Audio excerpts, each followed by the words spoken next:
My Father's Dragon, written by Ruth Stiles Gannett, illustrated by Ruth Chrisman Gannett.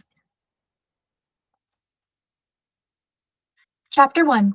My Father Meets the Cat. One cold, rainy day when my father was a little boy, he met an old alley cat on his street. The cat was very drippy and uncomfortable, so my father said, "Wouldn't you like to come home with me?" This surprised the cat. She had never before met anyone who cared about old alley cats, but she said, "I'd be very much obliged if I could sit by a warm furnace and perhaps have a saucer of milk." "We have a very nice furnace to sit by," said my father, "and I'm sure my mother has an extra saucer of milk." My father and the cat became good friends, but my father's mother was very upset about the cat.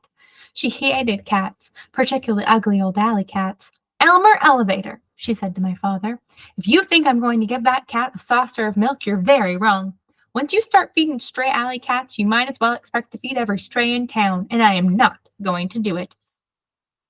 This made my father very sad, and he apologized to the cat because his mother had been so rude. He told the cat to stay anyway, and that somehow he would bring her a saucer of milk each day. My father fed the cat for 3 weeks, but one day his mother found the cat's saucer in the cellar, and she was extremely angry. She whipped my father and threw the cat out the door, but later on my father sneaked out and found the cat. Together, they went for a walk in the park and tried to think of nice things to talk about. My father "I'm going to have an airplane. Wouldn't it be wonderful to fly just anywhere you might think of?" "Would you like to fly very, very much?" asked the cat. "I certainly would. I'd do anything if I could fly." "Well," said the cat, "if you'd really like to fly that much, I think I know of a sort of way you might get to fly while you're still a little boy." "You mean you know where I could get an airplane?" "Well, not exactly an airplane, but something even better. As you can see, I'm an old cat now, but in my younger days I was quite a traveler. My traveling days are over, but last spring I took just one more trip and sailed to the island of Tangerina, stopping at the port of Cranberry. Well, it just so happened that I missed the boat, and while waiting for the next I thought I'd look around a bit.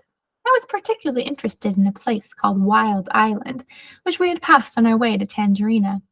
Wild Island and Tangerina are joined together by a long string of rocks, but people never go to Wild Island because it's mostly jungle and inhabited by very wild animals.